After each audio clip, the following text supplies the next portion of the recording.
En primer término vamos a tener al ingeniero Marco Tingman, que es magíster en ingeniería de la Universidad de Berkeley, es ingeniero civil de la Pontificia Universidad Católica, gerente de Prisma Ingeniería, profesor asociado de Ingeniería de la Pontificia Universidad Católica y miembro del Comité Peruano Permanente de Normas de Diseño Sismo Resistentes, diseñador de varios proyectos estructurales en más de 20 años de ejercicio profesional. Su pasión por la ingeniería estructural se sustenta en estudios de maestría y de ingeniería estructural en la Universidad de Berkeley, una de las más prestigiosas del mundo. Como dije, es gerente actualmente de Prisma Ingeniería, es consultor, es investigador en ingeniería. Entre los proyectos destacados del ingeniero Marcos Tingman se tienen el Estadio Monumental de la Universitario de Deportes, tiene también centros empresariales como el de Juan de Arona, el edificio Cubo, el Link Tower, edificios macros, Nuevo Trigal. Entre los centros comerciales tiene el Open Plaza de Piura, Real Plaza de Arequipa, Real Plaza Santa Clara, Plaza del Sol en Huacho, Centro Comercial Parque El Agustino.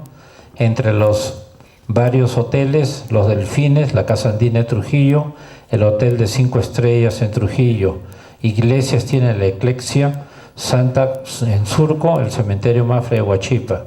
Además de varios proyectos, megaproyectos de vivienda, como el Parque El Angustino, el Parque Central, Matelini, Caraballo, Colonial y Parques de Coyique, entre otros. Por favor, un aplauso y demos la bienvenida al ingeniero Marcos Tingman. Buenas, gracias. ¿Se escucha? ¿Está todo bien? Bueno, buenas noches. Muchas gracias por la invitación al Colegio de Ingenieros. Espero interesarlos con la charla que vamos a presentar. Vamos a hablar sobre las tecnologías de protección sísmica, como son la disipación de energía y aislamiento en la base.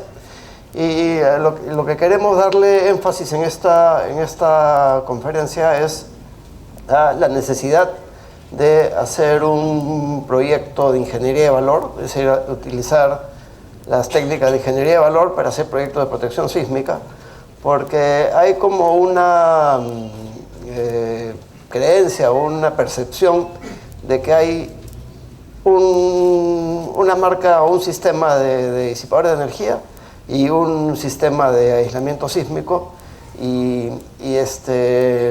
realmente hay bastantes más, y eso es en lo que queremos dar énfasis en esta conferencia. Bueno, como acaban de decir, yo soy socio de Prisma Ingenieros. Es una empresa consultora que tiene casi 24 años en el mercado haciendo proyectos de estructuras. Hace aproximadamente 2 años hicimos un contacto con la empresa chilena Sirve, que es una empresa especializada en tecnologías de protección sísmica. Como ya tienen más o menos 15 o 18 años trabajando proyectos de protección sísmica, desarrollando tecnologías, desarrollando sistemas, productos, y nos pareció interesante, digamos, arrancar con esta alianza para aprovechar la experiencia de esta empresa en una tecnología que nos interesaba bastante aplicar en el Perú. Y bueno, vamos a mostrar en esta conferencia también que la alianza ha dado frutos. Primero vamos a hablar un poquito sobre, hacer como una introducción sobre los sistemas de protección sísmica. La ideología o el ideal de la ingeniería antisísmica es el que se muestra acá. Es decir, las manchas rojas corresponden a los edificios comunes, edificios que no tienen una utilización especial en casos de emergencias, edificios de vivienda, oficinas. Entonces se asume que un sismo frecuente no le debe pasar nada, debe estar totalmente operativo. Un sismo frecuente se define como uno que tiene periodo de frecuencia una frecuencia de retorno, un periodo de retorno de 45 años. En un sismo un poquito más fuerte, con periodo de retorno 75, de quedar operativo, es decir, quizás algún daño en elementos no estructurales, algunos equipos o equipamientos que se dañan o que se caigan, pero no debe pasarle mucho. En un terremoto considerado raro, periodo de retorno 435 años, es el terremoto que se considera como sismo de diseño en la norma.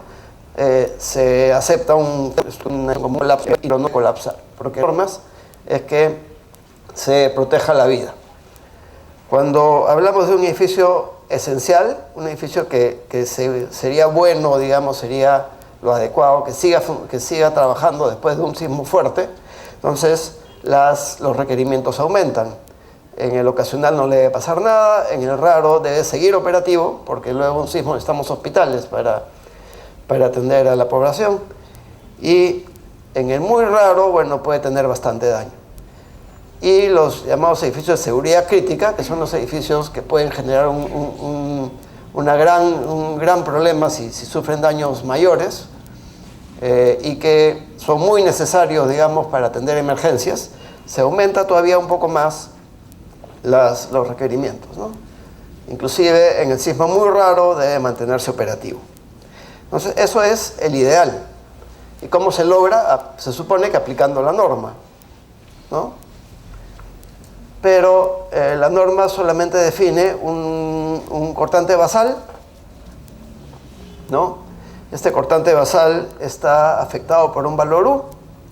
Este valor U, que es el coeficiente de uso, es el que cambia cuando se tiene un edificio común, un edificio esencial, un edificio importante.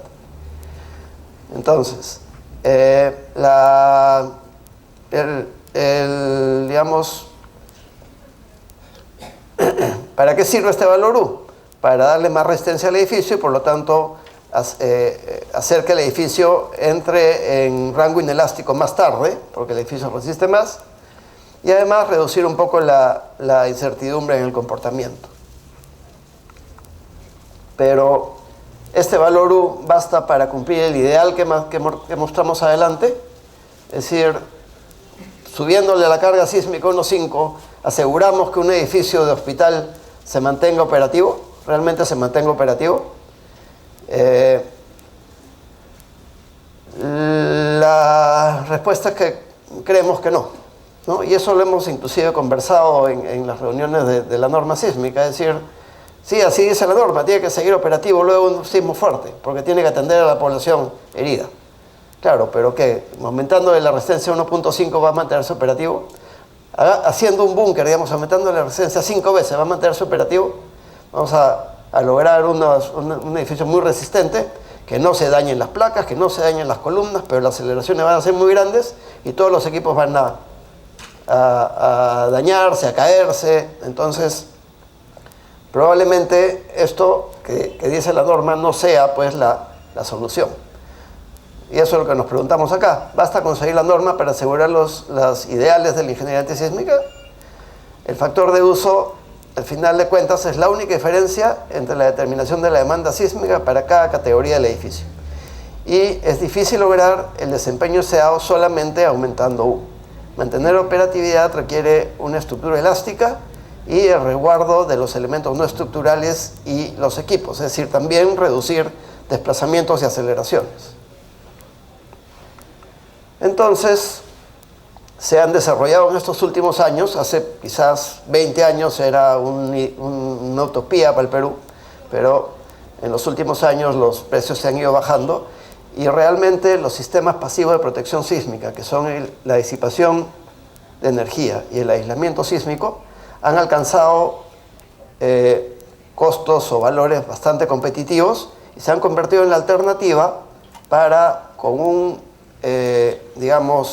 un costo adicional manejable, no digamos bajo, manejable, aunque haciendo una buena ingeniería podemos llegar a prácticamente equiparar los costos, como vamos a ver más adelante, alcanzar realmente los ideales. Es decir, una estructura aislada, las aceleraciones van a bajar un montón y probablemente en el sismo muy fuerte o en el sismo muy raro, sí se mantengan operativos los hospitales.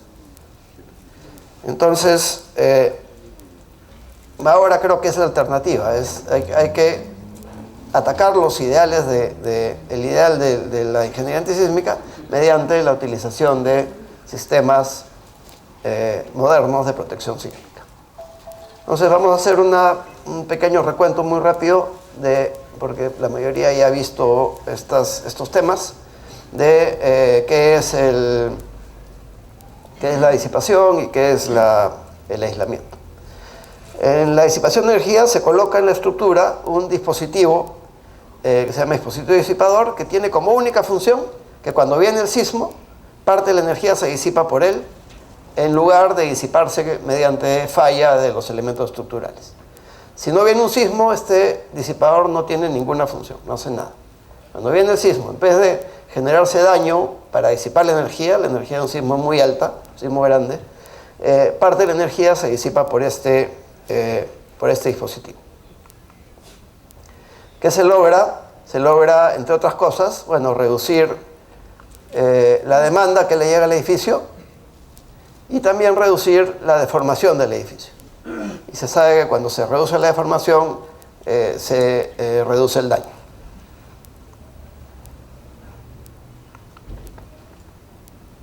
Aquí hay un videíto, es una simulación de un edificio con disipación de energía y el mismo edificio sin disipación de energía, y se nota más o menos como la diferencia entre lo que se mueven los dos, ¿no?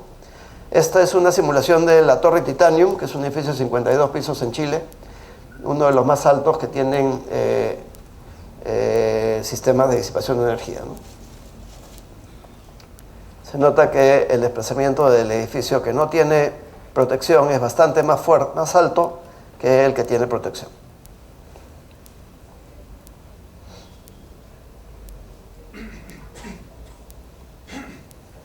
Imagino que ya se dieron cuenta, pero este no tiene protección, este tiene protección, ¿no?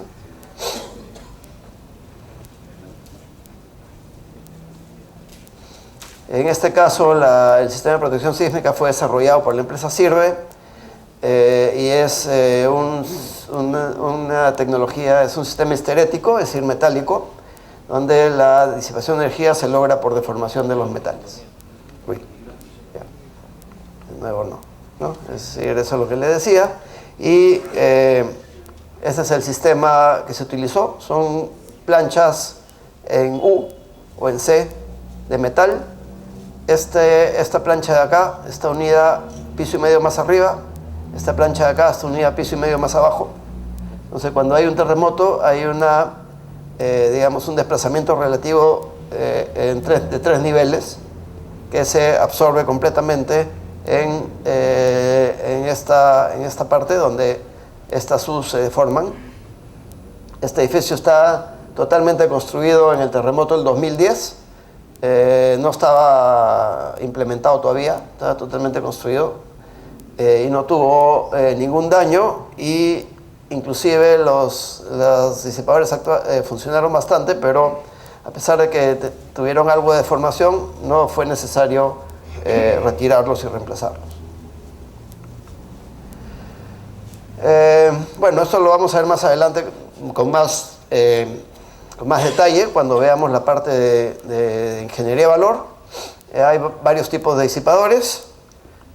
Masas sintonizadas, histeréticos, que son los metálicos, que funcionan con desplazamiento relativo.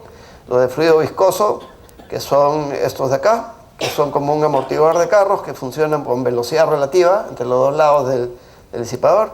Y los viscoelásticos, que funcionan con velocidad y desplazamiento. Y también están los friccionales, que son similares a los de fluido viscoso, pero que funcionan no por calentamiento o por presión de un líquido, sino por fricción entre dos superficies.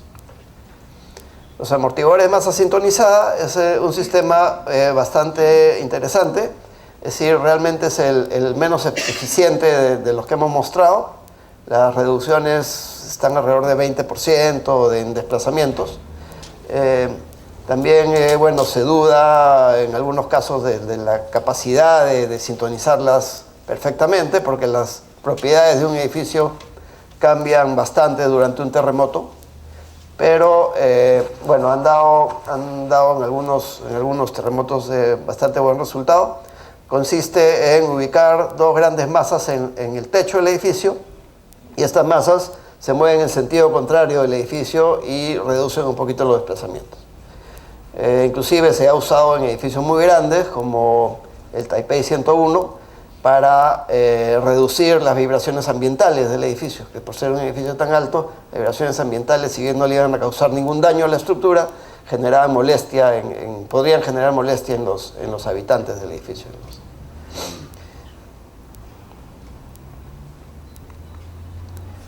Aquí hay un pequeño video también de un edificio con... La ventaja principal de estos sistemas es que si hay problemas con la arquitectura y no se pueden colocar los otros tipos de disipadores, estos van en la azotea y prácticamente no afectan la arquitectura.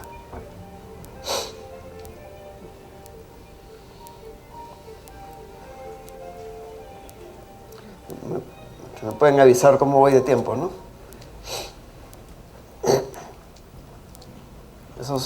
La teoría es que se mueve en sentido contrario del edificio y lo frenan un poco, ¿no? En Santiago hay varios edificios que tienen este sistema como protección sísmica, y acá hemos diseñado uno que todavía no se empieza a construir. También se nota la diferencia entre el desplazamiento del que no tiene protección y el que tiene protección, ¿no?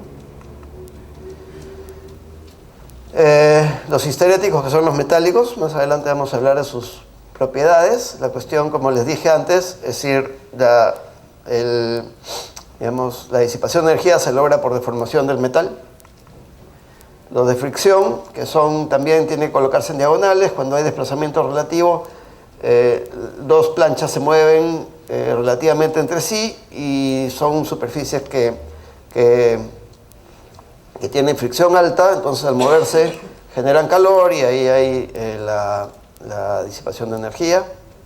Estos son los de fluido viscoso, que es hay un líquido que lo presionas, aumenta la temperatura, se calienta y se disipa energía. Estos son bastante interesantes, son viscoelásticos, pueden colocarse en lugar de un tabique, por eso se llaman muro disipador. Una de estas son dos planchas metálicas y un centro de goma. Entonces una plancha metálica se emperna al techo y la otra plancha metálica se emperna al piso. Entonces cuando el techo y el piso se mueven diferente, la goma se deforma y disipa energía.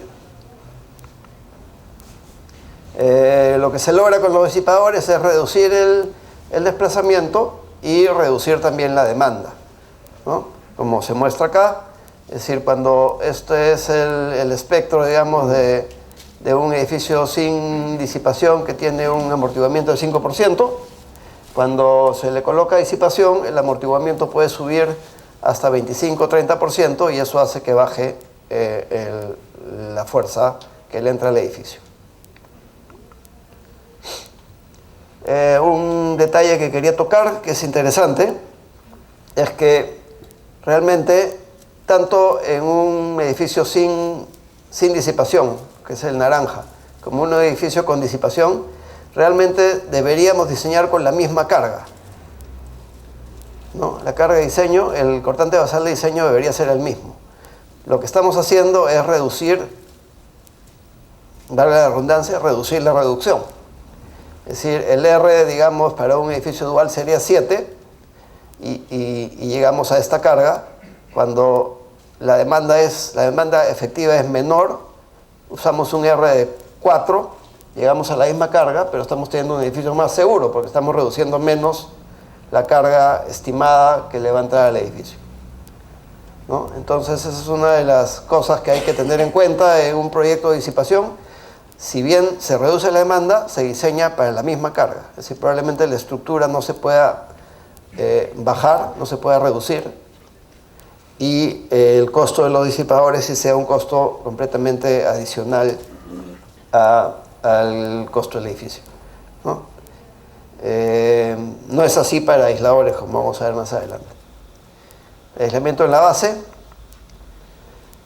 La idea es colocar en la base unos dispositivos que, como su nombre lo indica, aíslen el edificio del suelo que se mueve y que todo el movimiento se absorba prácticamente en estos dispositivos.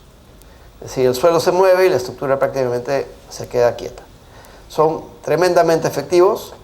Los disipadores con mucho optimismo llegan a reducir, digamos, entre 30 y 40% la demanda o los desplazamientos en un edificio. Los aisladores pueden llegar a reducir entre 80 y 90%.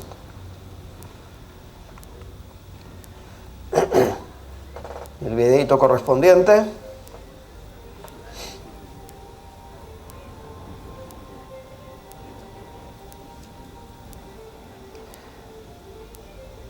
Aquí se muestra aisladores colocados en el techo del sótano, ¿no? Que es probablemente lo más común, excepto para edificios que no tienen sótano, obviamente.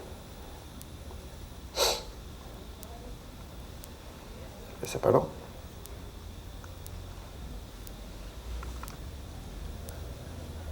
Bueno, ya.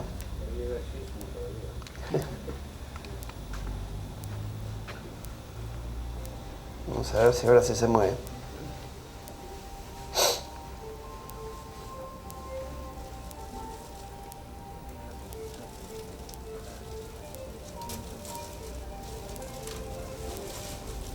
Es una tecnología bastante sencilla, los dispositivos son bastante sencillos. Hay que tener un cuidado con el caucho, hay que tener... bueno, ya se movió un poquito. En Chile se ha aplicado bastante, no solo a edificios, sino también a infraestructura. Por ejemplo, este muelle estaba construido al momento del sismo y estaba muy cerca del epicentro y no tuvo ningún daño, y todos los muelles que estaban ahí cerca sí tuvieron daño. Creo que fue el único que quedó totalmente operativo. Y este hospital es un caso muy interesante porque también estaba construido y operativo durante el terremoto del 2010, y inclusive en el momento del terremoto había una operación en curso en ese hospital. Hubieron unos 30 segundos de que se fue la luz y se activaron los equipos de emergencia y la operación pudo continuar. Y el edificio no tuvo ningún daño, los equipos no tuvieron ningún daño, y demostró, digamos, la importancia de aplicar esta tecnología en hospitales. Y de ahí en adelante casi todos los hospitales nuevos que se hacen en Chile, que son estatales, en las bases viene la obligatoriedad de considerar aislamiento en la base. Los tipos de aisladores lo vamos a ver más adelante, pero no son el único tipo que existe, no es el elastomérico, sino también es el de péndulo friccional, que también, bueno, que ha sido poco usado por acá, en Perú o en Chile, pero que también tiene sus ventajas. Y el elastomérico puede tener núcleo de plomo o puede ser sin núcleo de plomo.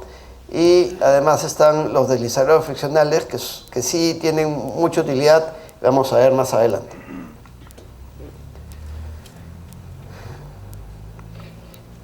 Aquí hay un video donde se puede apreciar la tremenda deformación que logran estos dispositivos, ¿no? Cuando se aplican a un edificio, cada dispositivo que se va a instalar tiene que ser ensayado, y tiene que ser ensayado a desplazamientos bastante más importantes que los que se espera que tengan en un terremoto. Los sliders vamos a ver su importancia más adelante, y el aislador de péndulo friccional, que también es bastante útil. Ahorita estamos trabajando una tesis donde el sistema de aislamiento adoptado es el de péndulo friccional. Algunas fotos de obras. Esto es el aulario de la Católica. Sí, este es el aulario de la Católica, que es una estructura aislada durante la construcción, ¿no?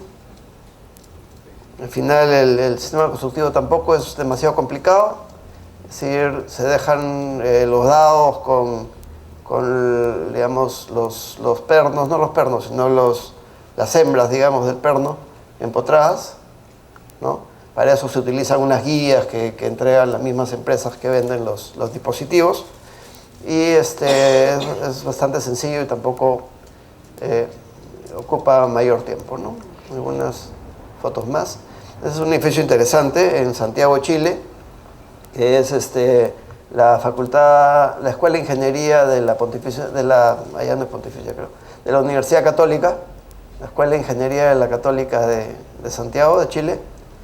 Es un edificio que está aislado y una de las características interesantes es que tiene más o menos 100 metros de largo y no tiene ninguna junta. Si uno lo va a visitar en la mañana de un día de calor, ve que los aisladores están un poquito inclinaditos, ¿no? Vienes en la noche y están de nuevo más o menos en su sitio. Es decir, eso es una ventaja, digamos, no probada, pero que se sabe que hay, de utilizar base aislada, que se pueden hacer edificios más altos, más largos, y no se necesita junta porque las contracciones y compresiones por temperatura o por comportamiento del concreto pueden ser en parte absorbidas por los aisladores. En este caso, a diferencia de los disipadores, sí se logra reducir, digamos, la fuerza de diseño, el cortante basal de diseño, y sí se puede ahorrar en la cantidad de estructura que hay que colocarle al edificio. Aquí, por ejemplo, tenemos la carga estimada para un edificio de un periodo más o menos 0,6 o 0,7. A se le afecta con un factor de reducción de 6 y se diseña con una carga BF. Al ponerle aislamiento, le subimos fuertemente el periodo, entonces le bajamos fuertemente la fuerza. Digamos, aquí estamos asumiendo que le hemos subido el periodo a 2.5, 2.6, y la fuerza que le entra al edificio está por acá, y el factor de reducción lo bajamos a 2, porque un factor de reducción 2 es más o menos decir que el edificio se mantiene elástico, porque es más o menos lo que uno espera tener de sobreresistencia en una estructura. Igual, a pesar de haber rebajado el factor de reducción a 2, igual tenemos una carga de diseño menor que la que tendríamos para el edificio no aislado. Es más o menos un tercio menor o más. Se llegan a cargas que pueden ser hasta la mitad. Y eso redunda en un ahorro en estructuras que compensa en parte el costo de los dispositivos. Bueno, y ahora entramos a la parte que más quería enfatizar en esta conferencia, que es la ingeniería de valor, ¿no? El nombre de la charla es Ingeniería de Valor para Proyectos de Protección Sísmica.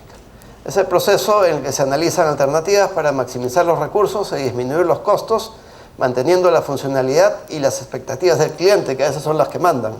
A veces el cliente lo único que le interesa es lo que él quiere, ¿no? No le interesa el costo ni nada más. Y cuyo objetivo es incrementar sustancialmente la calidad, eficiencia y confiabilidad del producto final de ingeniería.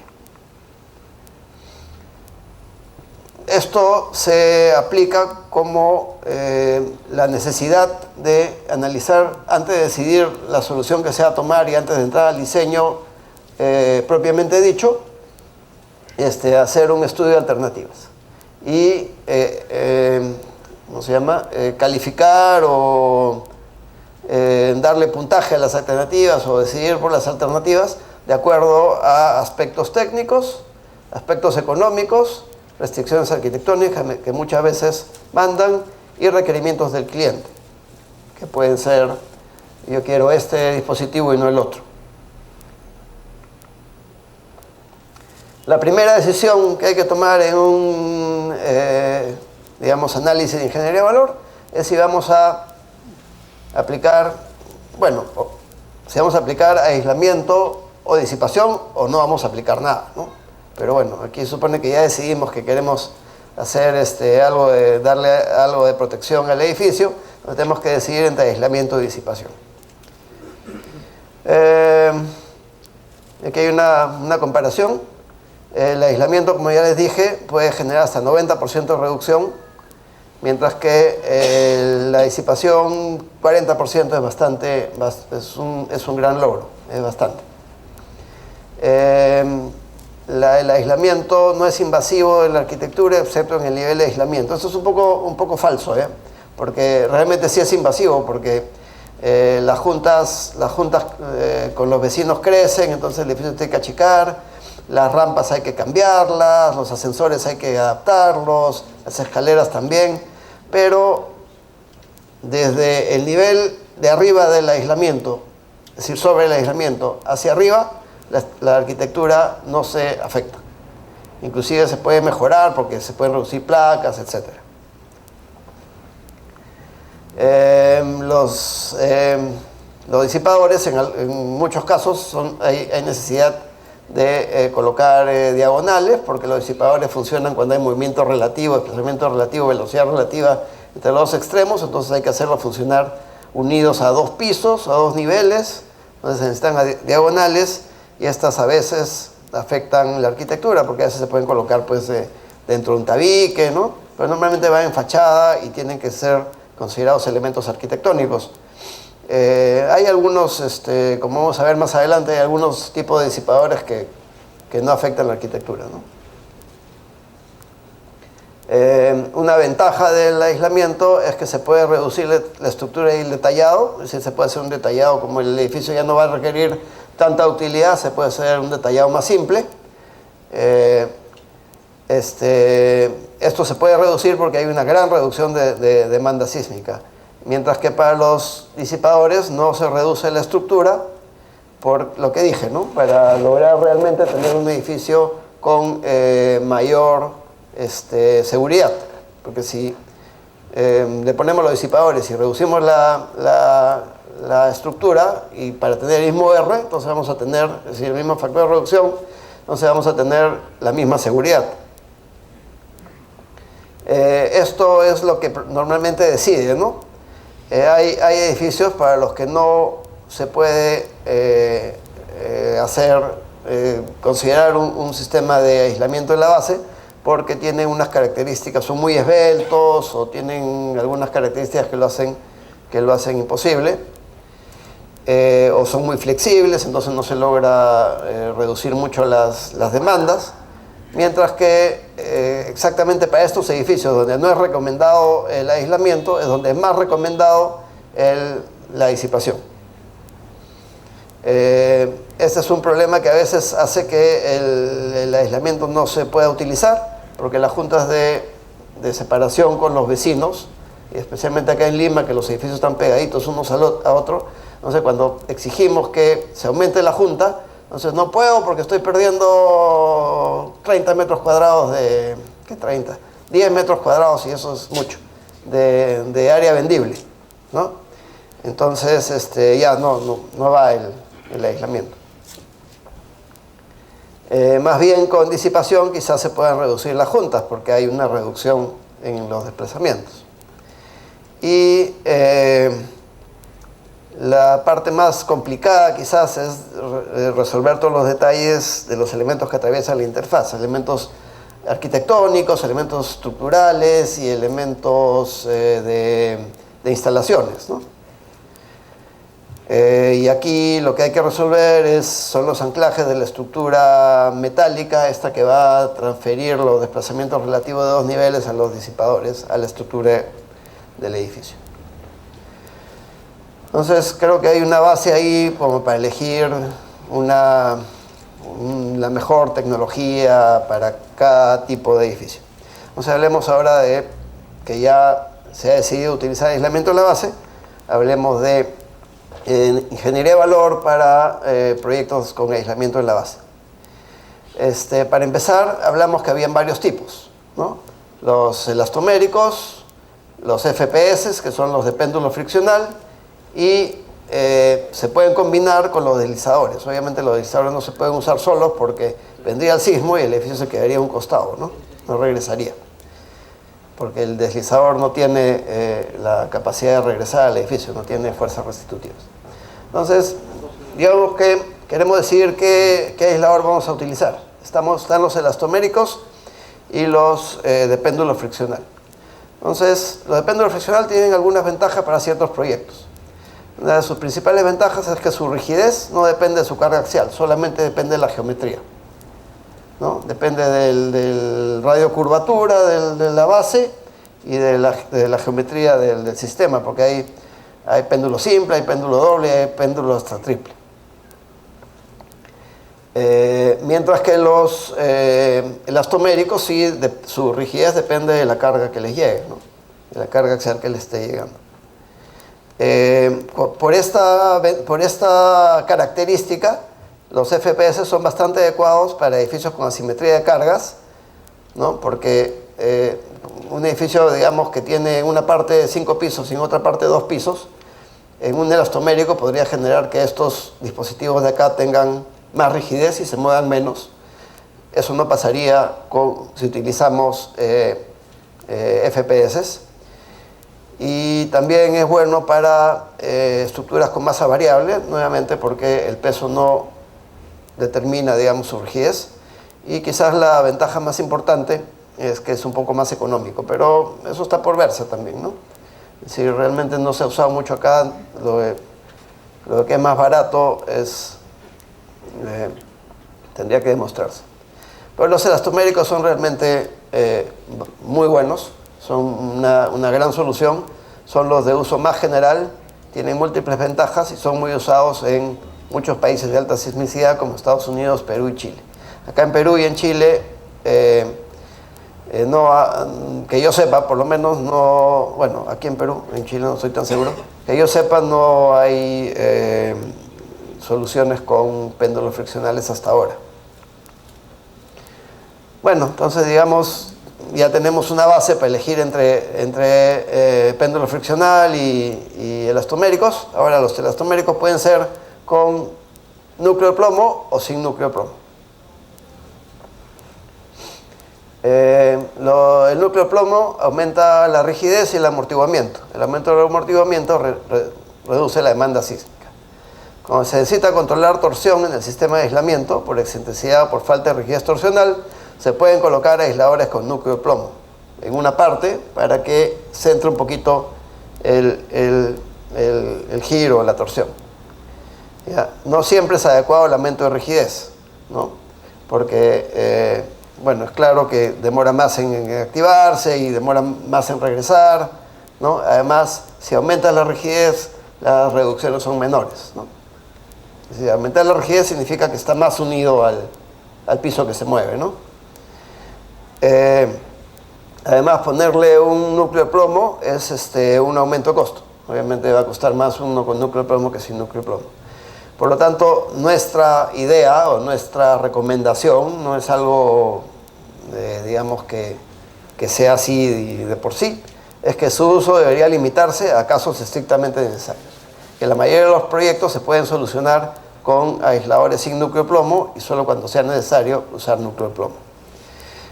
No creo que sea, digamos, la misma recomendación de otros especialistas, porque, por ejemplo, en la página web de DIS, de un productor de este tipo de disipadores, dice que el 90% de los disipadores que ellos colocan tienen núcleo de plomo.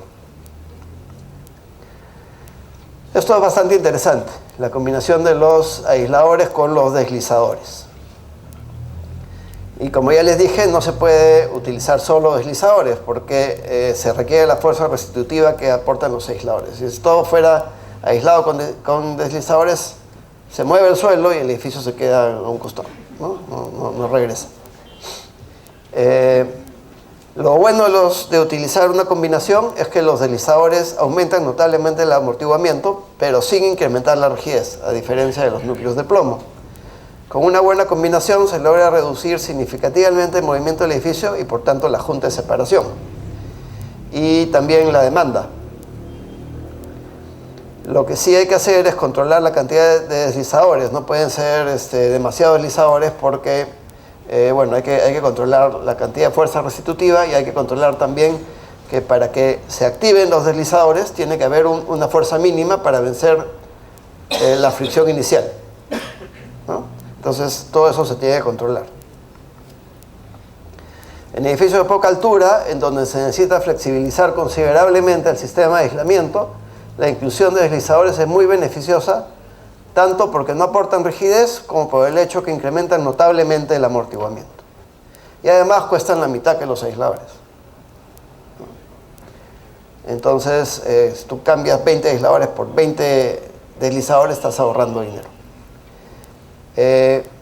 Recomendación nuestra también, no necesariamente todo el mundo va a estar de acuerdo.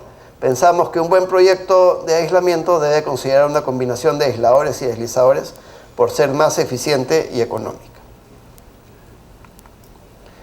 Este es un espectro donde se nota que por el aumento de amortiguamiento generado por los deslizadores, en el rango de periodo donde el sistema de aislamiento está funcionando, se puede reducir aún más la carga. Es decir, no reducimos la carga, la demanda, ¿no?, la fuerza actuante, solamente por el aumento de periodo, sino también por el aumento de amortiguamiento.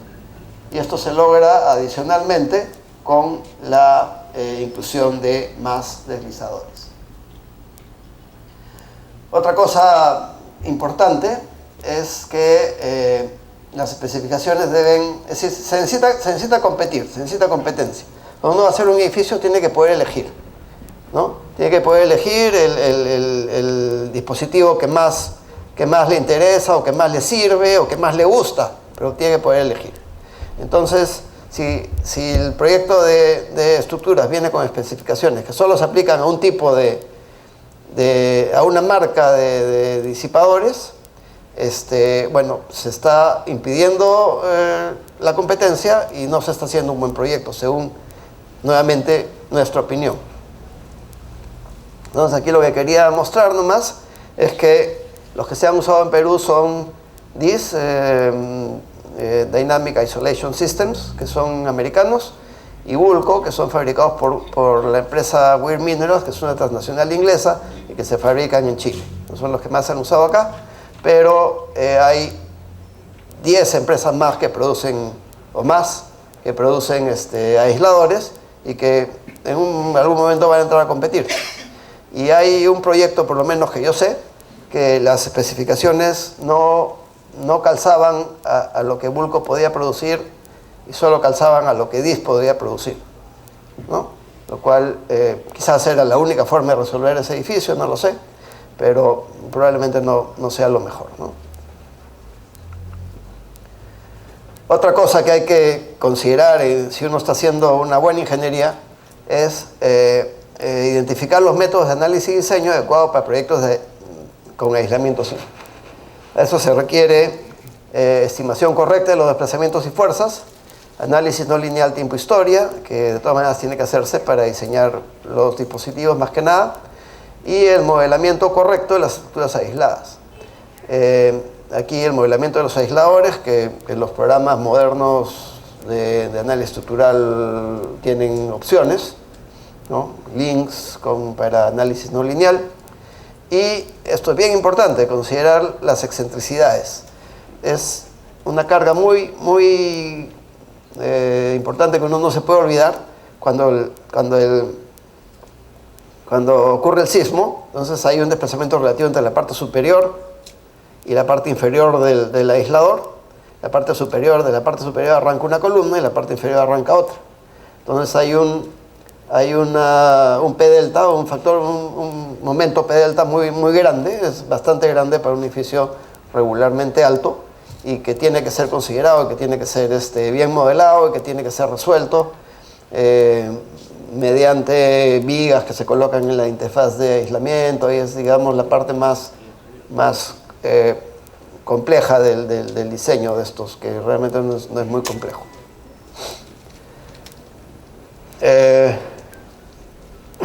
Entonces, dentro de estos, ¿cómo voy? 15 minutos faltan. Ya. Dentro de estas, digamos, técnicas para hacer una buena ingeniería, hay que tener en cuenta utilizar los espectros adecuados para zonas con T mayor que 2.5, utilizar correctamente los factores de reducción y los factores de uso. Entonces, esto, por ejemplo, la norma E030 vigente considera que el desplazamiento crece sin parar, ¿no? Es decir, y estos son, digamos, unos espectros obtenidos de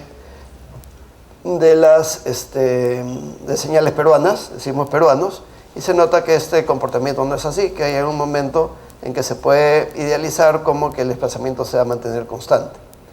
Entonces, como los edificios aislados tienen un periodo muy alto, si mantenemos el espectro de desplazamientos de la norma vigente, vamos a estimar muy altos los desplazamientos, vamos a tener que crecer las juntas sísmicas, y la estimación realmente no va a ser correcta.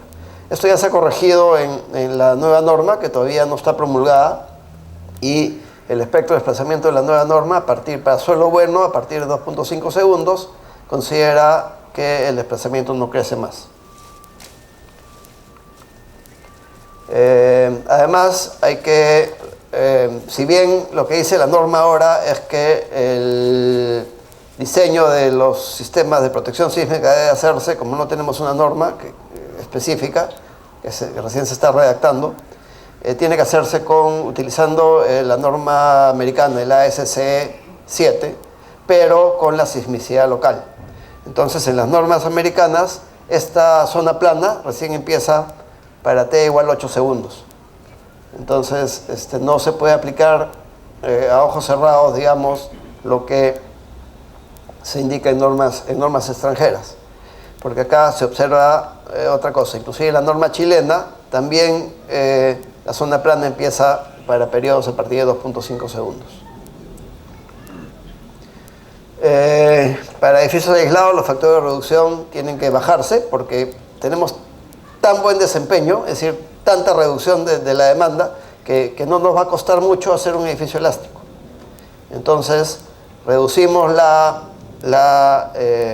factor de reducción en la superestructura R igual a 2, porque, como hemos dicho, la sobreresistencia es más o menos 2. Estaríamos muy cerca a estar diseñando un edificio elástico. Y en la parte bajo del sistema, como queremos tener una extra seguridad acá, que sí está sometida a sismos, mejor reducirle el R y usar R igual 1. Ahora, esto, si tiene varios sótanos, probablemente no sea necesario hacerlo en todos los sótanos, sino en el sótano justo inmediatamente inferior al sistema de aislamiento, y los otros volver a R2. Eso se está discutiendo también en la norma, ¿no? Y bueno, y como ya estamos diseñando elástico, entonces ya no tiene sentido aplicar un factor de uso adicional, ¿no? Entonces, lo que se recomienda, y está en todas las normas, en la chilena y en la ACC, es mantener U igual 1. Bueno, esto es lo que dije de la sobreresistencia. Vamos a ir avanzando. Este es un ejemplo. Obviamente no es el hospital del empleado, el Revaliati, ¿no? Sino es solamente un ejemplo de números. Beneficio de base fija tendría que ser diseñado con el 17% de su peso, considerando el factor de uso 1.5 y una reducción de 7. Entonces, igual estamos aceptando daño, porque digamos que lo que estamos haciendo es utilizar un R menor, 7 entre 1.5, que es 4, ¿no? 4 algo. Entonces, igual estamos aceptando daño en un hospital, donde que no debería dañarse en un sismo. Y tenemos que diseñar con 17% del peso. Un edificio aislado, considerando R igual 2, prácticamente elástico, sin coeficiente de reducción, tendríamos que diseñarlo con la mitad de la carga. Es decir, menos estructura, más seguridad.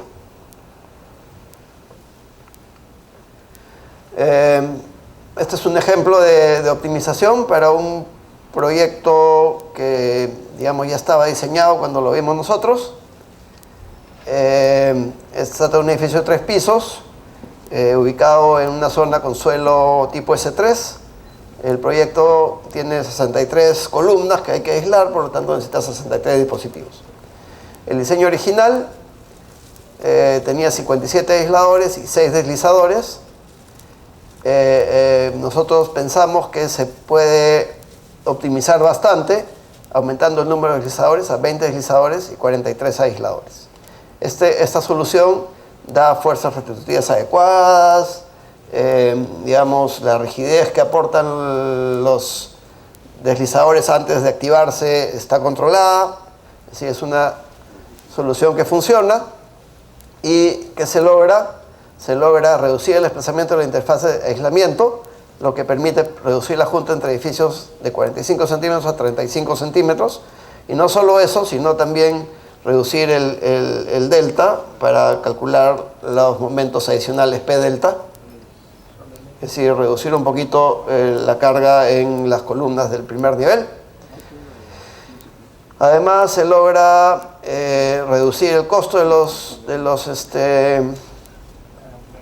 los dispositivos. Aquí solamente hicimos el ejercicio con los dispositivos, no vimos cuánto se podía ahorrar en la estructura, pero el costo de los dispositivos se pudo ahorrar aproximadamente 25%, simplemente porque los deslizadores son más baratos. Y además de esto, se logró una pequeña reducción en la demanda sísmica. Bueno, una importante reducción en la demanda sísmica. Lo que pasa es que como es un edificio chico, normalmente la mayoría de los elementos están diseñados por gravedad, ¿no? Y entonces esta reducción en la demanda sísmica no genera solamente una ligera reducción en el costo de la superestructura. Pero resulta un proyecto más económico y quizás mejor. Vamos ahora a la disipación de energía. Primero que hay que tener en cuenta es que el disipador de fluido viscoso que está ahí no es la única opción. No es la única opción, para algunos es la mejor, en algunos casos es la mejor, en otros casos no está en la mejor, pero no es la única. Entonces hay que considerar otras opciones. Si es el más marketeado, es el más conocido, uno habla de disipación de energía, piensa en un disipador de fluido viscoso. Entonces, empecemos con estos, los de fluido viscoso, ¿no? Hablemos un poquito de los disipadores de fluido viscoso. Sí, son muy eficientes, disipan la energía cuando se aumenta la presión, se calienta el dispositivo, se calienta el líquido que tiene adentro y disipa energía, ¿no? Y como ya dijimos, su fuerza es proporcional a la velocidad. Otra vez, hay varias marcas. Que deben ser consideradas a la hora... No deben ser consideradas. Es decir, el proyecto debe ser genérico. Y después el cliente tiene que poder cotizar con diferentes proveedores y con diferentes marcas. Como pasa con el concreto, que puedes escoger a Unicon o a Mixercon o a otro. O el acero, que puedes comprar de Cider o de Aceros Arequipa, o puedes traer de Brasil.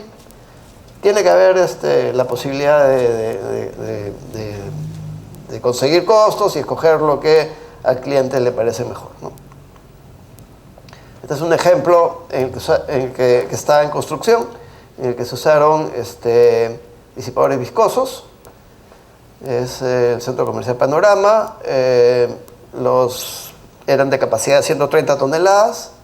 Este es un gráfico de más o menos cómo se redujo la demanda en un análisis tiempo-historia. Y estos son los resultados. Vamos a ir rápido nomás, ¿no? Es decir, sin disipador, el edificio tenía un máximo de desplazamiento de 23 centímetros. Con disipación, el desplazamiento máximo se redujo a 15 centímetros.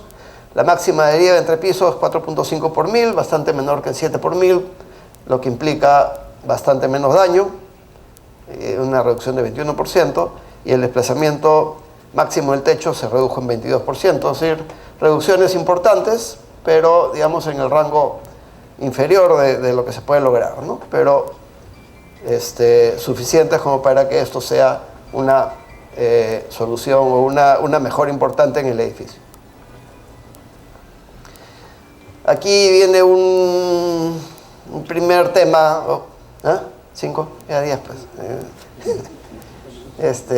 Ya, ok. Este es un tema que, digamos, observamos en varios proyectos y que es algo que pensamos que se debe corregir. El proyecto de estructuras venía con unas especificaciones técnicas que incluían algunos aspectos que solamente eran cumplidos por una sola marca, ¿no? Aquí hay algunos ejemplos. Por ejemplo, la exigencia de que la marca haya utilizado sus disipadores viscosos en algún ensayo de un edificio a escala en mesa vibradora, ¿no? Entonces, eso puede ser muy interesante para investigar, muy bueno que lo hayan hecho, pero no es algo que determina si ese dispositivo que ese dispositivo sea el único que se pueda aplicar, ¿no?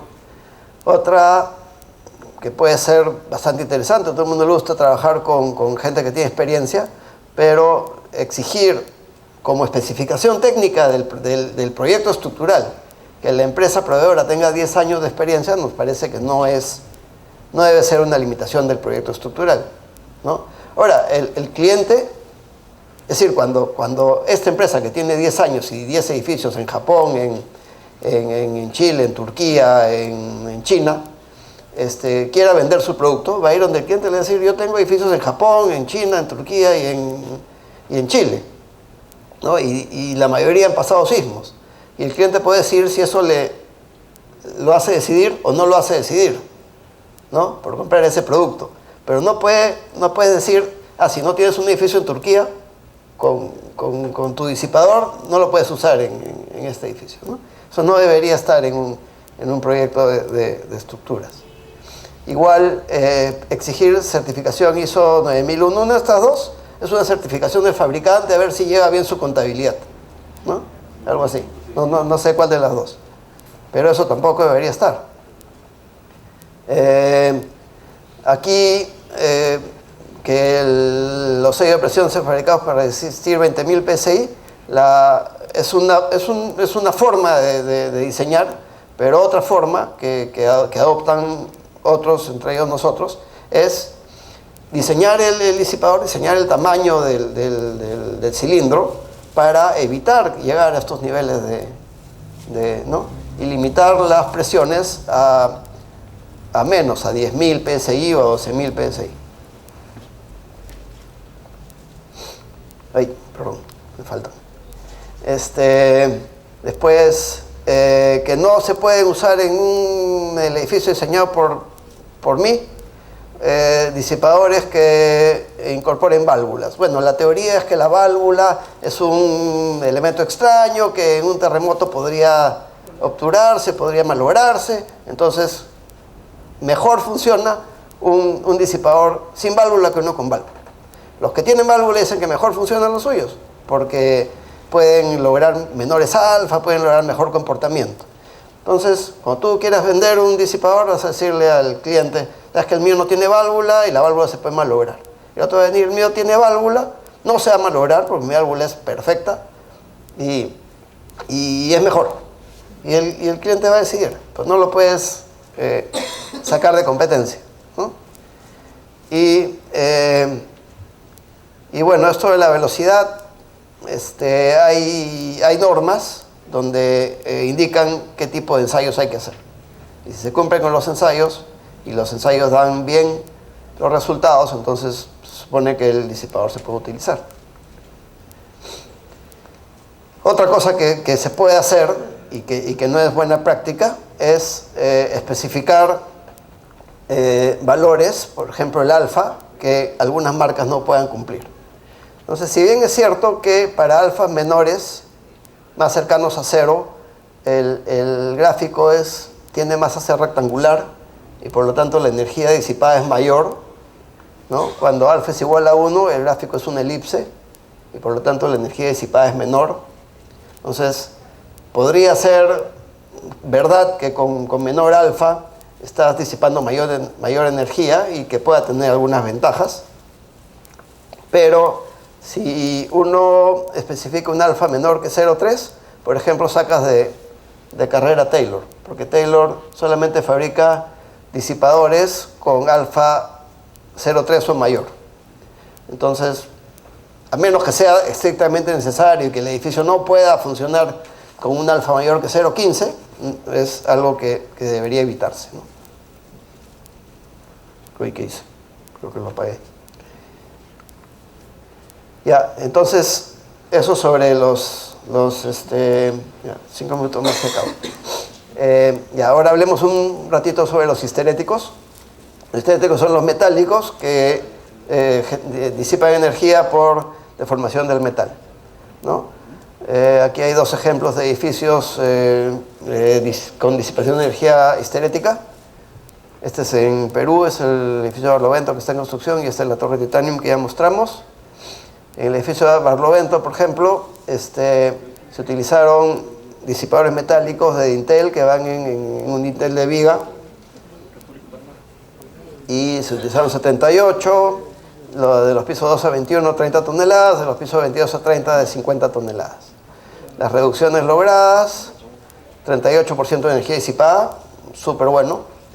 31% de reducción del drift, súper bueno, mejor que el anterior que era con viscoso, pero eso no es porque era viscoso metálico, es por las características de lo que se pudo lograr y cuánto se pudieron colocar, etcétera, ¿no? Inclusive reducción del cortante de 14% de cortante basal, lo que significa que vas a diseñar con menos R, que vas a tener un edificio más seguro. Estos disipadores metálicos denominados TADAS pueden colocarse sin afectar para nada la arquitectura, de la manera en que se ve acá, ¿no? Cuando tenemos dos placas acopladas por una viga, cortamos la viga, colocamos el disipador al centro, y cuando las placas se deforman, las vigas tienen un desplazamiento relativo importante y se deforman los disipadores y se disipa bastante energía. Este es un disipador que está siendo instalado en este edificio Barlovento, y esta es la viga de acoplamiento que se parte, y acá en este espacio va a ir el disipador como se ve aquí, ¿no? Son algunos gráficos. Habían 3 ejes de placas acopladas, y acá es donde se colocan los disipadores, y algunos detalles, ¿no? Entonces, como se ve, debajo de esta viga va un falso techo y los disipadores no afectan la arquitectura. Además de todo esto, que son efectivos y que no afectan la arquitectura, son bastante más económicos. Ahora, las cosas que se dicen de los disipadores histeréticos o metálicos, que realmente son mitos porque no son tan verdaderos, es que después de un terremoto tienen deformaciones permanentes, y por lo tanto después del gran terremoto van a haber 80 réplicas o más, ya no van a funcionar en las réplicas. Esto no es verdad, porque así estén deformados los metales, igual tienen capacidad, igual no están rotos. Y los disipadores también se ensayan, y se ensayan para muchos más ciclos en los que le va a generar un terremoto. Muchos más ciclos. Es decir, esto normalmente se utiliza en edificios bastante flexibles, por lo tanto un edificio que tenga 2 segundos de periodo, en un terremoto de 2 minutos tendrá pues 160 ciclos, ¿no? Y estos se ensayan pues para muchísimos más ciclos. Entonces, no solo van a resistir las réplicas, sino en muchos casos, o en la mayoría de los casos, ni siquiera van a tener que cambiarse después de un terremoto severo. Van a estar deformados, pero igual van a trabajar en un siguiente terremoto. En la torre Titanium, por ejemplo, es el ejemplo. No se tuvieron que cambiar y el terremoto fue importante, ¿no? Y además, lo otro que se dice es que no se activan en sismos leves o moderados. Realmente, probablemente no sea necesario que se activen, ¿no? Y además, si queremos que se activen en terremotos moderados, se puede diseñar para que se activen en terremotos moderados. Entonces, realmente se deberían poder usar. Es una alternativa que hay que considerar. Es una alternativa que hay que considerar. Los disipadores histeréticos son una buena alternativa a tomar en cuenta en muchos casos. Los de dintel funcionan cuando la configuración del edificio tiene placas acopladas. Si el edificio no tiene placas acopladas, entonces esa opción ya no ya no sirve, ya no se puede utilizar. Hay que evaluar las ventajas de colocar disipadores contra la pérdida de energía, es decir, cuando haces eso, cuando la placa, la vía de acoplamiento la cortas, entonces estás reduciendo la rigidez, porque el elemento metálico que le pones al centro no tiene la misma rigidez que continuar con el concreto. Entonces eso hay que evaluarlo, es decir, por la pérdida de rigidez se debe desplazar un poquito más, pero los disipadores van a hacer que se desplace un poco menos. Entonces, si los disipadores ganan, probablemente sea una buena solución, si no, quizás no. Además, estos disipadores metálicos también se pueden colocar con diagonales metálicas, igual que los viscosos, como el caso de titanio, ¿no?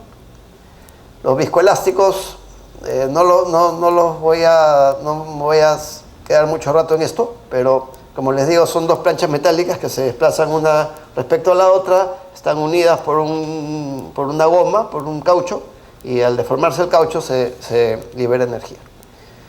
Los friccionales también, es decir, dos planchas que se mueven una respecto a la otra y tienen fricción, entonces por calor liberan energía. Entonces hay un ejemplo que les quería mostrar, y me falta poco, de un reforzamiento de una nave industrial de concreto prefabricado en Chile. Este proyecto fue desarrollado por la empresa Sirve, que es con la que trabajamos acá en Perú. Es una nave industrial bien importante donde se alojan equipos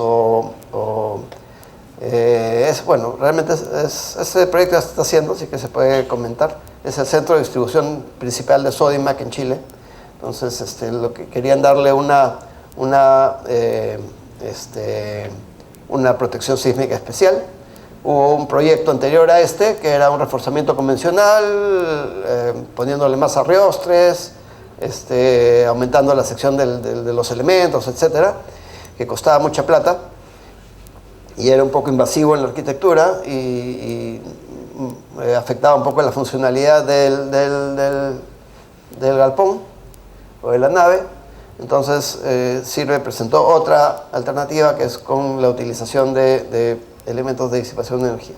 Entonces los objetivos eran reforzarlo según la norma, evitar fallas frágiles, limitar las modificaciones y disipar energía. Los problemas detectados, no voy a hablar de todo lo que se hizo, solamente el más importante, es que los arreostres no tenían la capacidad suficiente para el sismo que se esperaba en Santiago, digamos, en la norma de Chile, y además que las uniones eran débiles también, y también podían salirse. Entonces, lo que se hizo fue generar unas uniones deslizantes para reducir el problema de pandeo, y además colocar unos disipadores de energía que funcionan como fusibles. Entonces, si la diagonal o la unión de la diagonal, porque digamos la diagonal ya se arregló con estas uniones, si la unión de la diagonal aguanta solamente 12 toneladas, entonces aquí poner un elemento que su máxima carga sea 12 toneladas, así que no deje que la diagonal tome más que 12 toneladas, ¿sí? Se evita la falla frágil en la unión, ¿no? Para eso se utilizaron limitadores de fuerza, que son dispositivos friccionales, y además se colocaron dispositivos viscoelásticos para disipar la energía. Muy rapidito, es un proyecto muy complejo, pero ahorraron bastante y es el que se está ejecutando. Vamos a ver rápido también la otra opción de disipación, que es el amortiguador de masa sintonizada. Bueno, ya hablé un poco de esto, es decir, reduce un poco los desplazamientos. Hay tres tipos, uno apoyado completamente en aisladores, que funciona para edificios más que nada rígidos, de periodos bajos. El más usado es el que se apoya en deslizadores y para lograr la fuerza restitutiva y el comportamiento como aislador, utiliza un grupo de aisladores. Esos funcionan para periodos intermedios, que son la mayoría de los edificios, y si es un edificio de periodos altos, se recomiendan los colgados, ¿no? Es como un péndulo. Este es un trabajo de ingeniería de valor que se hizo para un edificio de 17 pisos, acá en Lima. Lo que se hizo fue hacer un estimado de costos y eficiencia de 5 tipos de soluciones de disipación. La medida de la eficiencia fue el costo de lo que costaba, es decir, lo que costaba 1% de reducción de desplazamientos. Y esas son las alternativas consideradas. La primera es disipadores todos los pisos. Entonces aquí el costo de la estructura metálica es alto y hay el doble número de disipadores que utilizando cada 2 pisos. Por lo tanto, se logran reducciones de 30%, bastante buenas, pero a un costo alto. Similar, pero utilizando cada 2 pisos para que las velocidades relativas sean mayores, los dispositivos son menos, son la mitad, pero de más capacidad, ¿no? Y se logran reducciones similares a bastante menos costo. Luego se probaron elementos metálicos de 2 maneras, una colocadas en diagonales, donde está el costo de las diagonales. La reducción baja, es menor que con los viscosos. El precio sube con respecto a este, por lo tanto esta no va a ser mejor solución que esta. La otra es la de las vías acopladas, colocar en dinteles. Lo que pasa es que aquí solamente habrían 2 ejes donde se podría hacer eso, por lo tanto no se logran eficiencias muy buenas, pero el costo es bajísimo. Y si nuestra medida es lo que cuesta 1% de reducción, entonces esta sería la mejor opción, pero probablemente el cliente quiera una mayor reducción, no le baste con 20%, ¿no? Y finalmente, de esto no hemos hablado, pero son los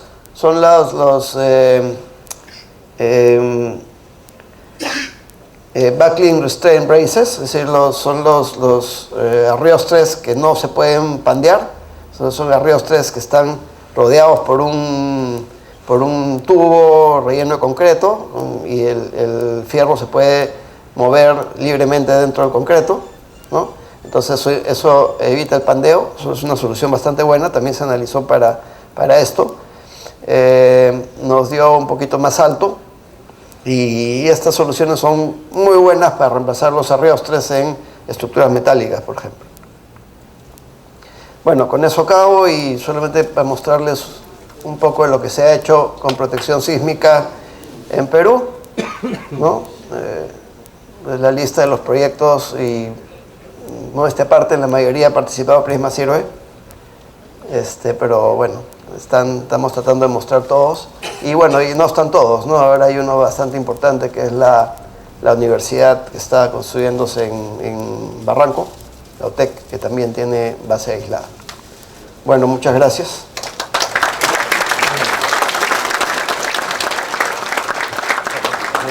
No tengo preguntas, ¿no? Invitado.